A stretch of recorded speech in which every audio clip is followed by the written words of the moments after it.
As a designer, do you have a special role model? No, I don't really have a special role model.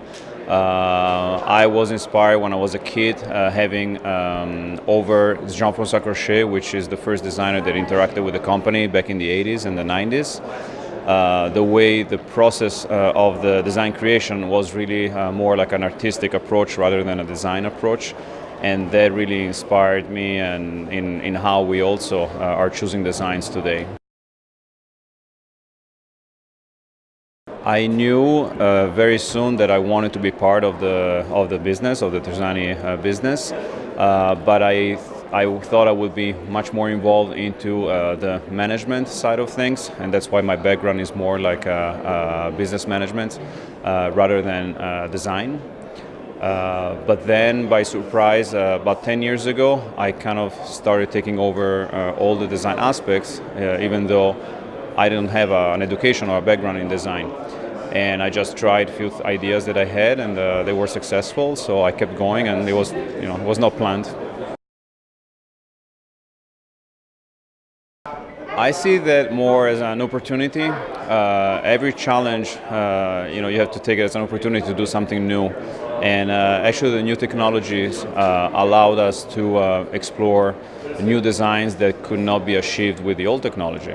So it actually gives you a whole new array of possibilities, and which is exciting. That every single piece is unique. That's the best value. Every single piece is going to be a sculptural, unique piece, not a series of manufactured pieces. Crystal and metal.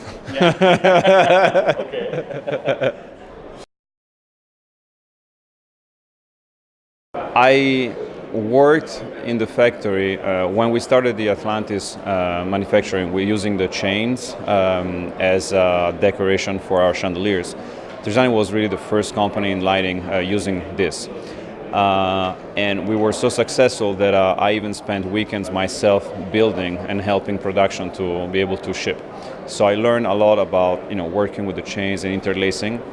And then I had this idea, why don't we design something more classic, something that is more into the memory of people, like that very classic chandelier shape. And I started playing on my spare time with interlacing and playing with proportions. And that's how it was done, just like that. I think the benefit of a Terzani light in your room is that it becomes one of the main focus points in your room or house, because it's more like an art piece rather than a classic chandelier. And because of his uniqueness, since it's all handmade, most of our fixtures, they're all unique pieces. So the interaction also of the light and shadows or reflection of crystal, that's something we are really take care of when we manufacture our lights. So it's not just about the light, but it's also about all the reflections or shades that you have around the light. It makes a very special atmosphere.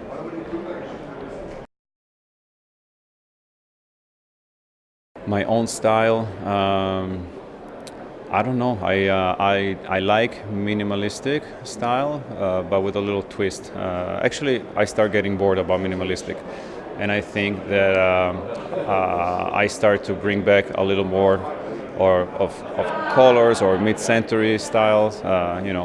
So which is also the trend of the market in a way. But my style is really about being detailed, attention to detail. That's my main focus. When you do something with attention to details or without attention to details, you got something great or really bad, and the difference is very small. So that's mainly what it is. I honestly, I'm not following too much the trends around. Because I think one of our strengths is trying not to be influenced about what's going on around, and that gives you the ability of being more original, probably, or setting a trend if you want to be pretentious. But I walked, for example, the show here, and I see a little bit of lack of creativity. There is less and less artistic pieces out there. There's more and more industrial looking and a little too much of the same shapes pretty much everywhere. So it's very hard to find something very unique. So yes, that's kind of what I see, and you know.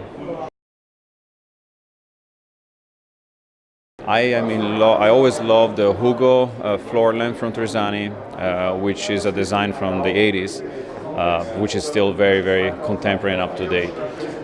But every single designs that we did after 2007, 2008, I basically picked them. So I like them pretty much. I like them all.